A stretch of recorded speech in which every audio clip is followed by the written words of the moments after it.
Hi, my name is Karen Singer-Freeman, and I want to welcome you to today's session. Thank you for attending. The title of our talk is Asking the Pig, Involving Students in the Assessment of Their Learning. This session is designed as an introductory session, so I'm going to try and assume limited knowledge of the assessment of student learning. Before I get started, I wanted to introduce my co-presenters who sadly are not with me in my home office today, but you can see Dr. Christine Robinson on the top there, and she is the Executive Director of the Office of Assessment and Accreditation at the University of North Carolina at Charlotte, and was involved in this work. And then down at the bottom is Jasmine Smith. I am proud to tell you that she just graduated from the University of North Carolina at Charlotte, and she will be starting in a master's program at University of North Carolina, Pembroke, in clinical mental health counseling next fall, and we are very proud of her. So before I get into the talk, I'll tell you about the origins of this project. For those of you who are new to the field, there's a landmark article written by Keston Fulcher and his team called Weigh the Pig, Feed the Pig, Weigh the Pig, which really gets to the heart of why do we assess student learning and how do we assess student learning. And in recent years, there's been increasing interest in going beyond weighing the pig to talking to the pig. And I know that my title sounds a little offensive. I didn't think about actually talking about it when I wrote it. But the idea here is we aren't actually dealing with livestock when we are assessing student learning. We are trying to understand students, and students have a lot to tell us about their learning. And so the driving force behind this project was the desire to have students reflect on their own learning and explain it to us.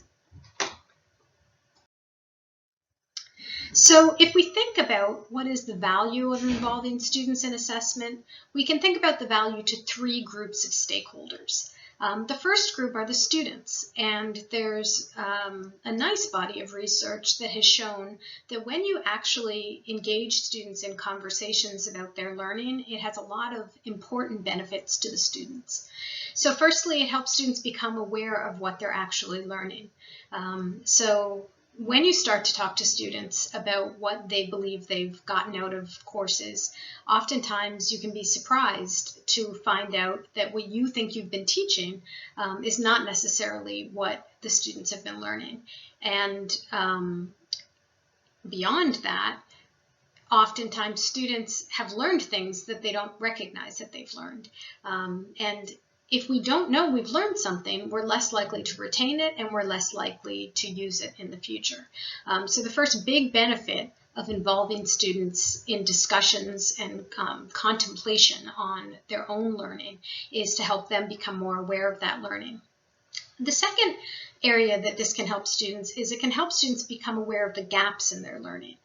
So for years I was a psychology professor, I taught methods courses, and I expected students to understand the basic principles of research design.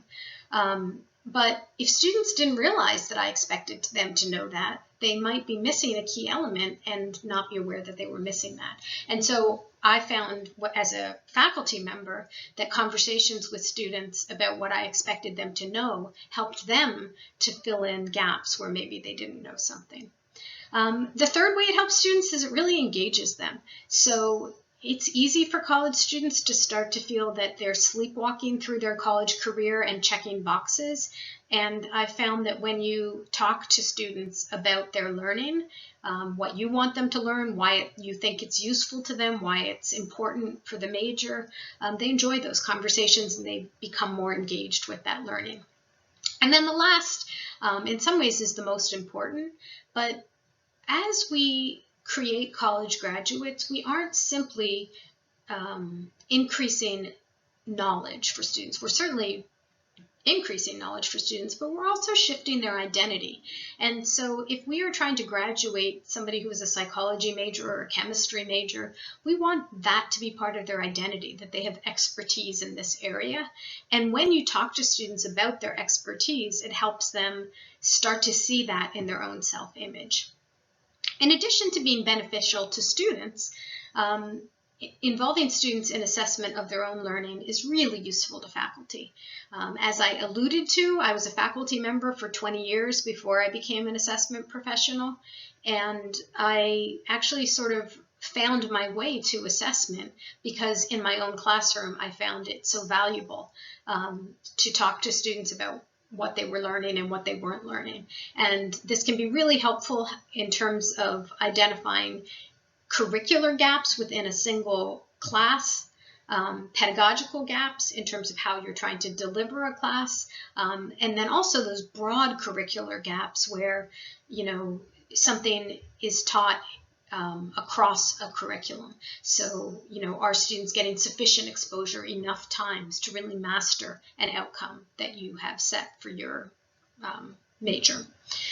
Once we become aware of these things, then it becomes much easier to make instructional and pedagogical improvements that target them. And then by talking to students again, we, you know, continue that continuous improvement cycle.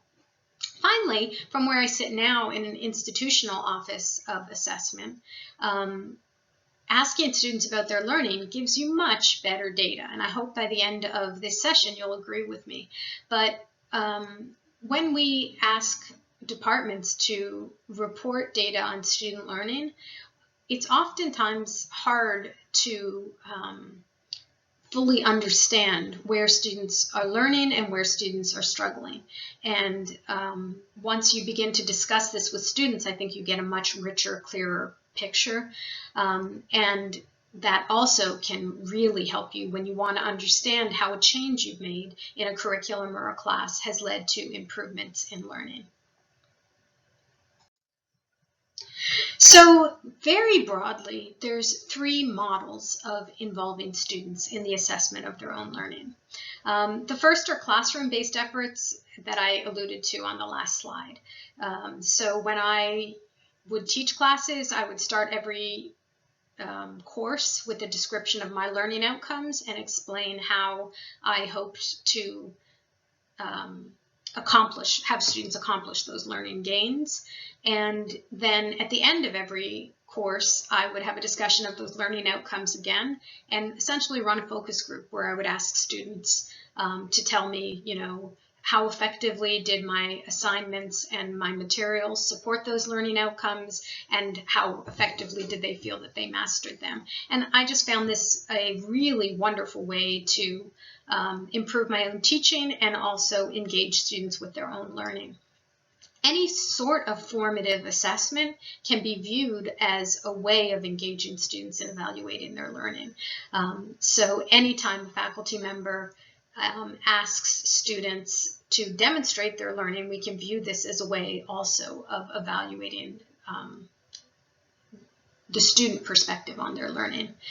The second broad group of efforts come from departments. So the majority of colleges and universities require departments to do program reviews every 5 to 7 years, maybe 10 years. And part of those program reviews is almost always some form of gathering feedback from students on their impressions of their learning. And the ones that I'm going to focus on today, because I think that's my primary audience here, are Office of Assessment efforts. And these efforts, there's a number of universities doing really interesting things with paid students who do assessment projects. And then the other main model, which we would fall under, are offices that do unpaid student research projects. And some of them are doing classroom-based projects where a teacher assigns a project, and others are doing ones that are closer to what we're going to describe here today. And you know, normally when I'm giving a talk, I say, please stop me with questions, and obviously I can't do that today. I do have my email at the end of this session, and I really do welcome any questions or thoughts that you might have. So I'm going to now spend the next 10 minutes or so describing the model that we used as the basis of what I'll be sharing today. So in our institution last year, or 2 years ago, an Office of Undergraduate Research was founded, and they began seeking research placements for students. And many colleges and universities offer undergraduate research, and many students are looking for those sorts of experiences. And so we partnered with that office and wrote a student-friendly abstract describing the idea that we wanted to find out more about what students thought they were learning within their major. And from that process, and the only thing we required was a GPA of above 3, I think. So we were definitely not looking for necessarily a student that would be spectacular. And in fact, there's reason to believe that having students that sort of are representative of your student body is the best way to go. Once we were matched with Jasmine, who you saw her picture, and sadly she's not here with me today, to do a project. We spent about a month teaching Jasmine about the assessment of student learning. She watched some videos and read articles on it. And then once she sort of understood the theory behind the assessment of student learning and had gotten a feel for what student learning outcomes were and how they were meant to function, we gathered a list of all of the departments in the College of Liberal Arts and Sciences, which is the college that Jasmine was a student in, who were scheduled for program reviews next year. And this was a critical piece of how it worked well on our campus, because when a unit is doing a program review, this information is most useful to them, and they are poised both to be interested in gathering the information, but also to move forward and take action based on what they find. And so in our university last year, that list included, I thought I had it here, biology, oh, it doesn't matter. Then we had Jasmine review the learning outcomes for the different departments that were about to undergo program review. And one other thing I should mention here is Jasmine was a psychology major at UNC Charlotte, and so we would not have had Jasmine evaluate psychology because I think it would cause a conflict of interest for a student to be doing the evaluation within her own major. But after reviewing the 5, I think it was, different departmental learning outcomes, Jasmine picked sociology, which was a really nice pick for her because sociology has enough overlap with psychology that it was relevant to her, but yet it wasn't evaluating her own program. Once we had decided on sociology, we collaborated with the department chair of sociology to come up with questions that were of interest to the department and design a survey that would be useful to them. In our original plan, we actually were hoping to do interviews with students after the second survey. However, COVID-19 kind of put the kibosh on that. But I think that really would be a nice element to add in as well. And then that gets me to my next step, which is we used survey design. And I'll explain to you the way we set up our survey so that it could give us the most useful information. After we've completed the survey, we triangulated our findings, which means you essentially create a triangle to get at if the point is learning outcomes. And on this side, I have what Jasmine finds out, and on this side, I have what is reported in the Student Learning Outcome Annual Report. What we look to see is, are they pointing to the same conclusion? And that's the meaning of triangulation. And then the last step is sharing it with the department. So, oh, here we go. This is a little bit more specific than I went through some of this on the last slide. But as I mentioned, we circulated our abstract with the Office of Undergraduate Research. We accepted Jasmine, who was a psychology major. We reviewed the SLOs for the programs that were slated for review next year, met with the chair of sociology, completed the IRB, and drafted the surveys. Now, IRB stands for Institutional Review Board, and if you are doing a survey just for internal purposes, you would not need to do an IRB. Because we were planning on presenting the results of this project and potentially writing them up, we did complete an IRB. And you know, if you're going to do an IRB, there's usually people on campus that can help you with that. So getting to the survey design, there's two aspects of survey design that can make your data richer. The first is we used a pre-test, post-test design, meaning that we gave the students two surveys, one during the first 2 weeks of classes, and then a follow-up survey in the last month of classes. And this is valuable because it enables you to see change over time. So you can see what the effect of a specific class is potentially. Now, as I go through our findings today, they're complicated by the fact that between our pre-test and our post-test, we went to emergency remote instruction. And so that means that the conclusions we can draw from that aspect of the design in this case are somewhat limited. The second thing that we did, though, that worked out better is we sampled two classes. So in most majors, there are required classes that students typically take in the junior year and required classes that students typically take in the senior year. The best way to guarantee mastery of student learning outcomes is to have the key departmental student learning outcomes covered in multiple classes. And if you want to see the extent to which students are mastering them more over time, it's valuable to sample at 2 points in the curriculum. And so this is pretty easy to do by simply selecting classes that are taken typically in the junior or senior year. And in the case of the work that we're sharing today, we used research methods in sociology, which could be taken in the senior year, but is frequently taken in the junior year, and senior seminar in sociology, which might be taken in the junior year, but is typically taken in the senior year. So when we met with the chair of sociology, there were 4 primary questions, and there's a few things that we put in the survey that I'm not sharing today because they're specific to the department.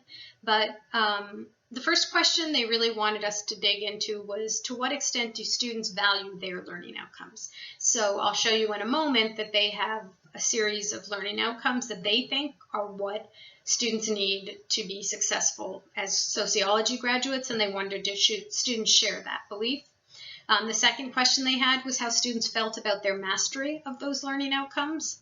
Their third question was, do students feel that those outcomes and their sociology degree prepares them for future classes? So, you know, when they're taking the sequential classes, is it helping prepare them for later classes? And then once they graduate, do they think they're going to be prepared for the careers they want? And then the last question that they were interested in was, where are students learning the most about those learning outcomes? So these are the learning outcomes, and I'll go through them. As I go through them, you'll notice that there's a word in parentheses after each learning outcome, and this is how I'm going to refer to it when we start moving into the data. So the first learning outcome was that sociology major graduates should understand interactions among individuals, groups, social institutions, and demography in society. And so I'll refer to that as interactions. Their second learning outcome was that they should be able to critically assess and apply major sociological concepts. I'm going to call that concepts. They should be able to recognize different theoretical perspectives in sociology, theories.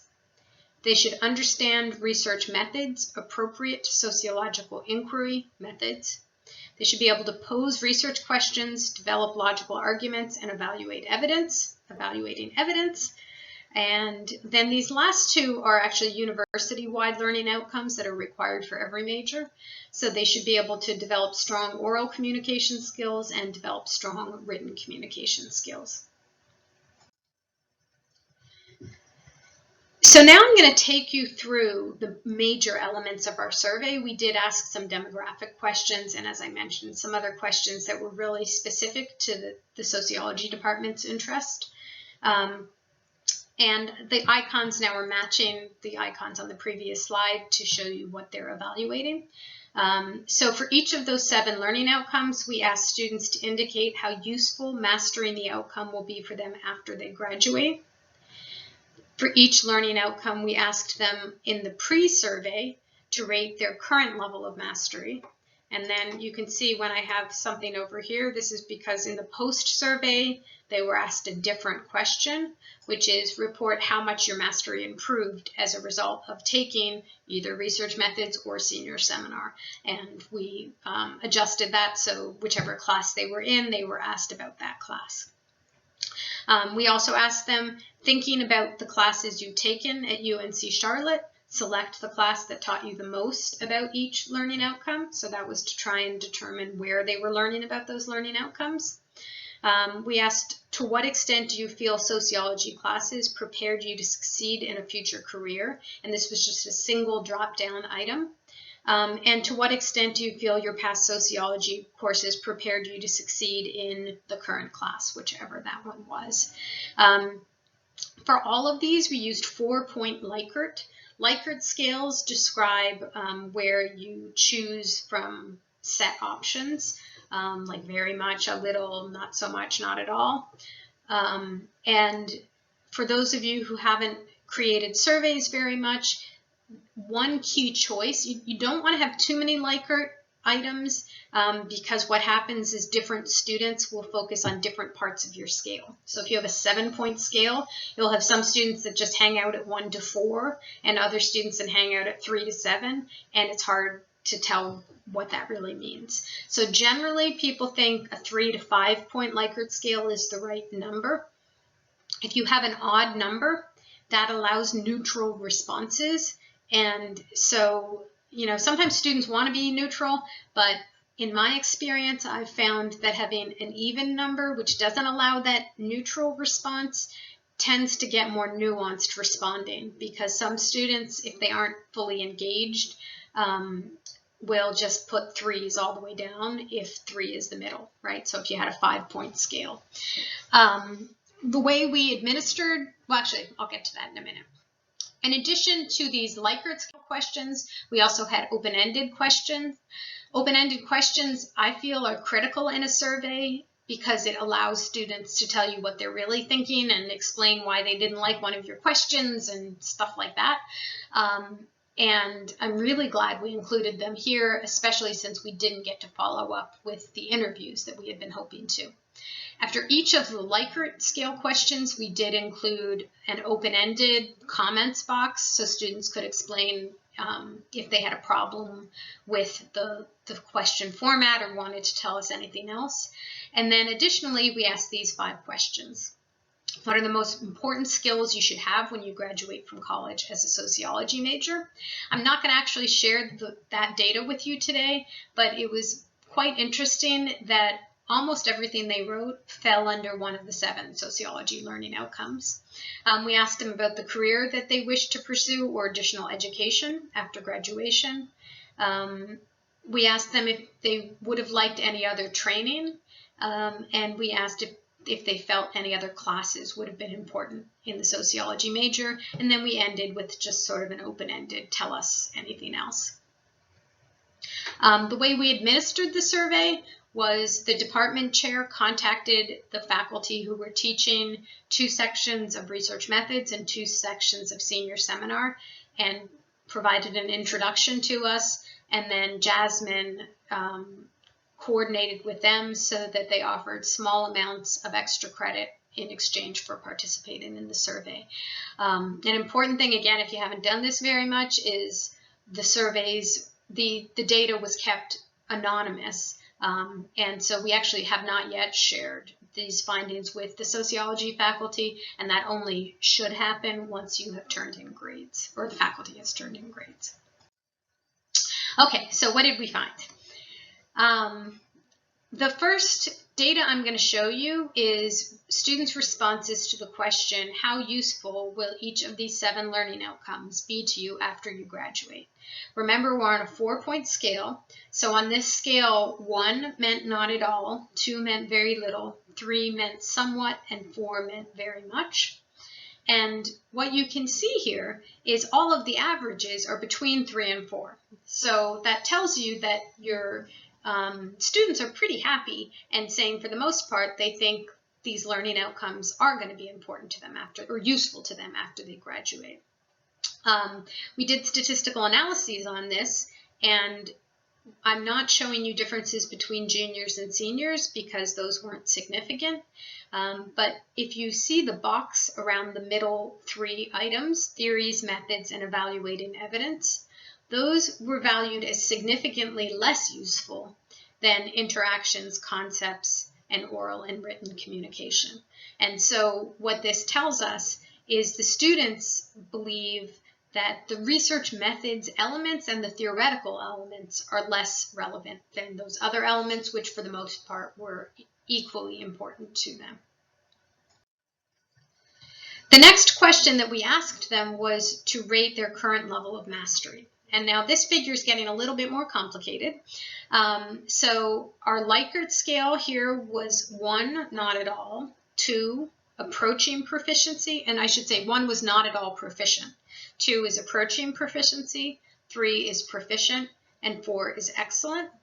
And so the first thing you'll notice is that these numbers are a lot lower than the numbers on the previous slide. And that tells us that the students think the learning outcomes are important to a greater extent than they think they've mastered them. Now there was a difference between juniors and seniors. So juniors are these bars that are in the pale green, and seniors are the bars that are in orange. And there was actually a significant interaction here, which means the pattern is different for juniors and seniors. And so what you'll notice is the box that I've drawn around these middle 2 items, understanding research methods and evaluating evidence. In these instances, juniors are higher than seniors in their reported proficiency, whereas in these outside boxes, so these and these, seniors are rating their proficiency as higher than juniors. Now, at first glimpse, this seems a little surprising because generally we would hope that as students move through a degree program, they become more proficient. So, if you were going to ask me up front, I would have predicted and hoped that seniors would rate themselves as having higher levels of proficiency than juniors. However, some bright folks may have remembered that the juniors were currently enrolled in research methods in sociology, and research methods is all about research methods and evaluating evidence. And so what it seems to me is going on here, and I still need, Jasmine thought so too, but we need to discuss this with the sociology faculty, is while students are in research methods, they're feeling that they are approaching mastery, right? So that's between 2 and 3, so approaching to proficient. But then a year later, when they have been away from it, they aren't retaining it as much. And then in all of the other, or most of the other learning outcomes, we're seeing what we would expect, that nice improvement that happens as students become more mature and have had more experience in the major. The next question that we asked them, and this was in the post-test only, was to report how much their mastery improved as a result of taking either senior seminar or research methods. And none of these differences are significant, but I'm sharing this with you because as you can see, 3 is some and 4 is a lot.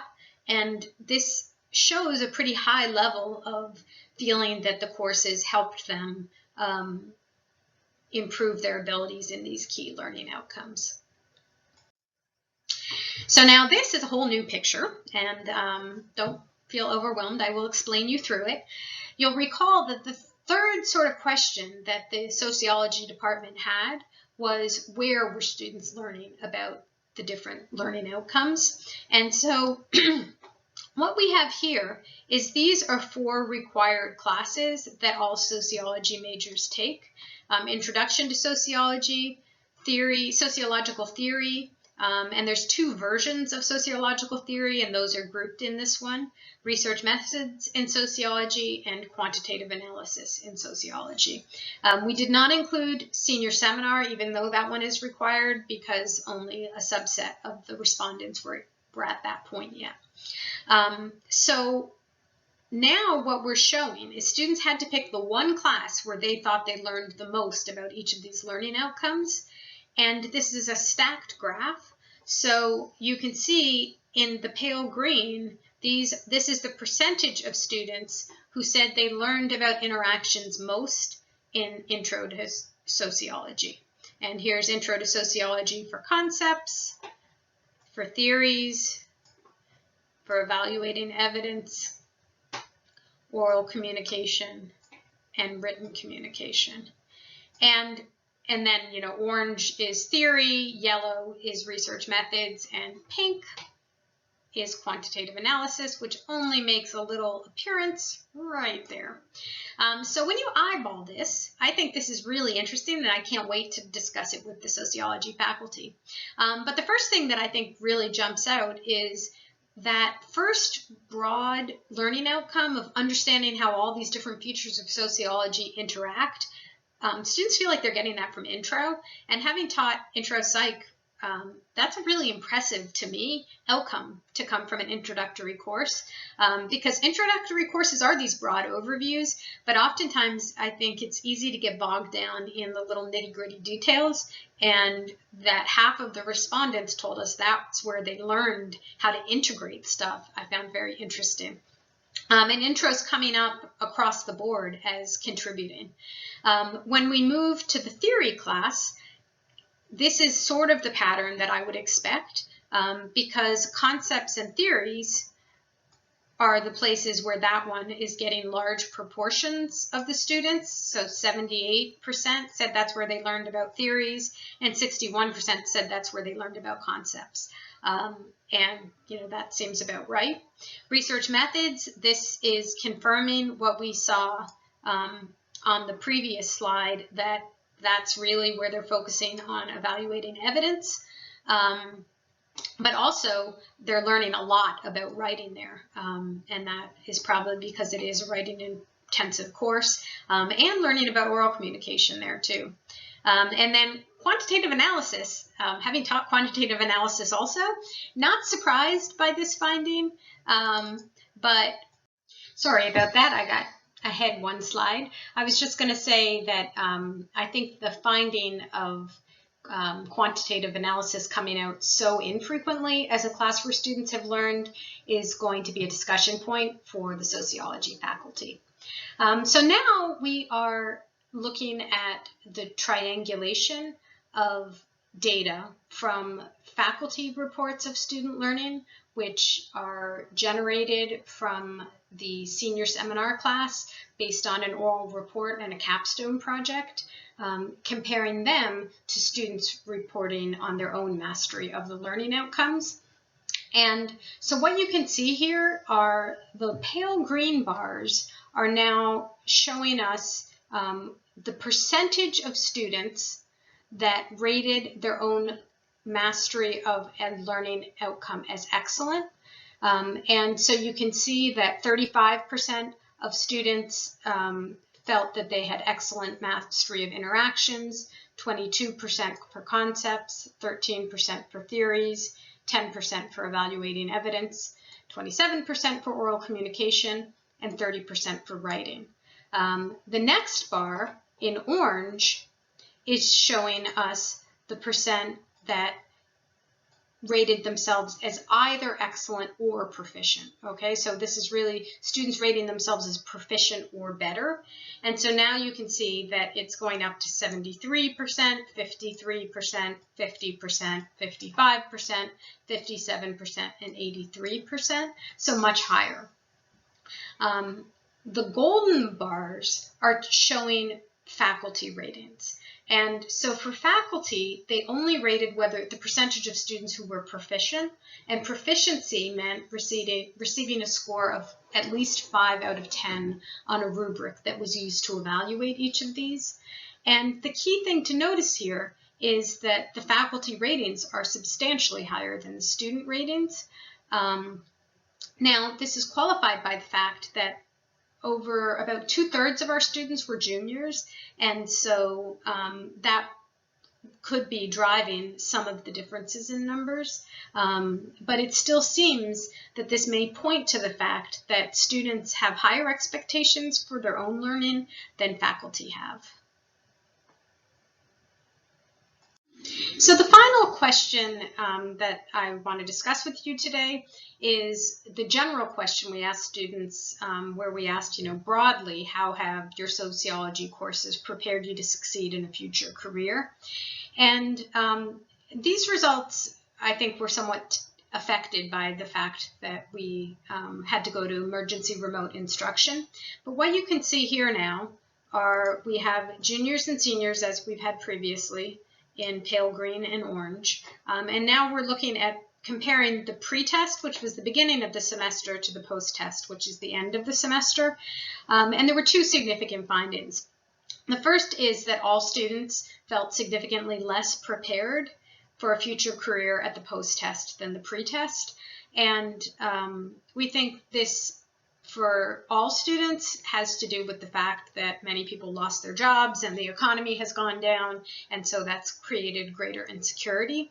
But we also found that seniors reported lower levels of preparation than juniors, and this is especially pronounced here in the second time spot, where the seniors are averaging 2.6, so that's between very little and somewhat, whereas in all other points they're between 3 and 4, so between somewhat and very much. And I think that this is explained by the fact that the seniors at the time of the second survey were finishing their college education when there's almost no employment, so that's got to make you feel a little underconfident.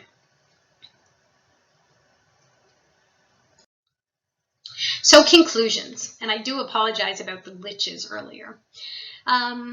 We believe there's lots of gains from asking students about their learning, and some of the things that we found in this small study were that students appear to be more critical than faculty in evaluating their own learning, and so we think that that's a ripe area for conversation.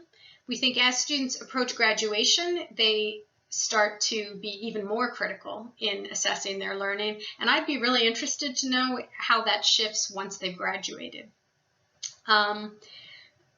We also think that students are really aware of their learning in some classes and much less aware of their learning in other classes. So when we asked students to report the class where they learned the most, we were expecting to see the quantitative methods showing up at least in the evaluating evidence.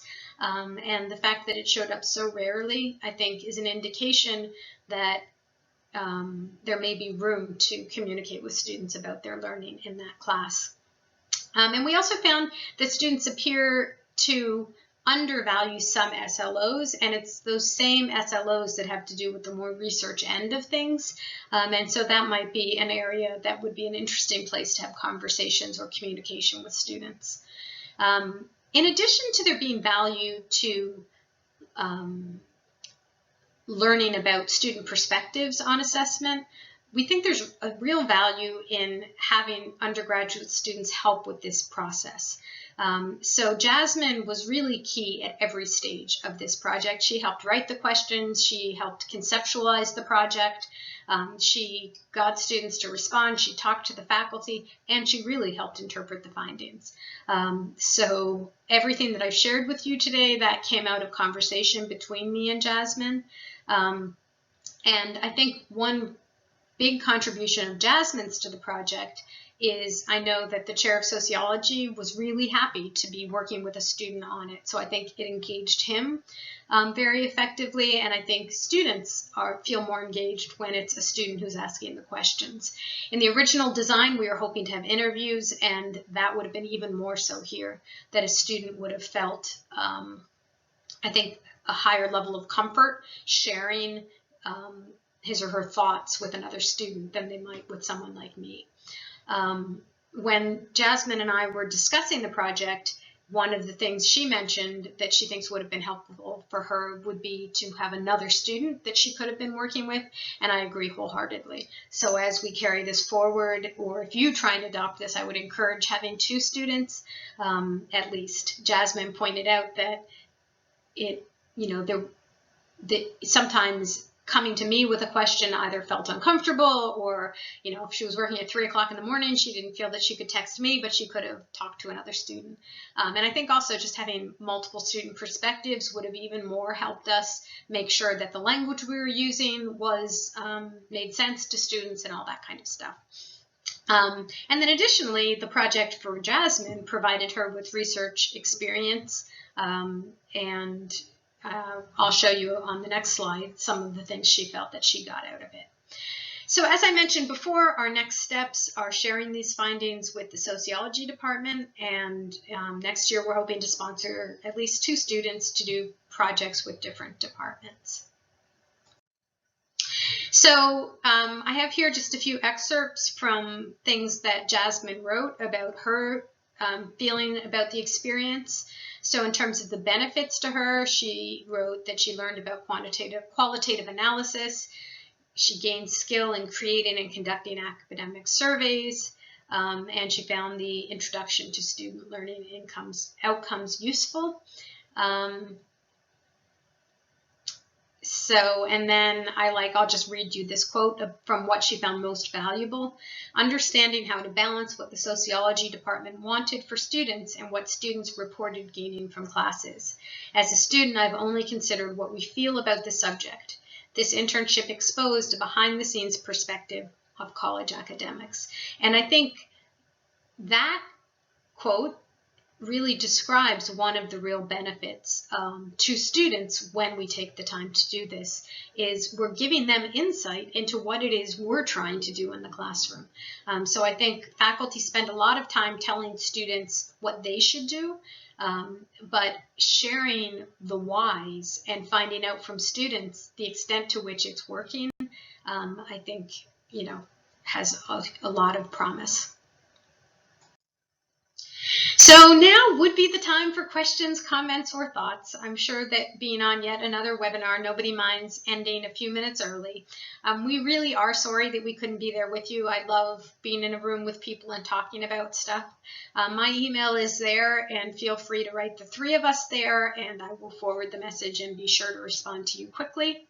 Also, if you are new to assessment and you're interested in learning more, our office has just launched an online institutional effectiveness certificate program, and we do have one module on learning outcomes assessment, and you can get there by following this link.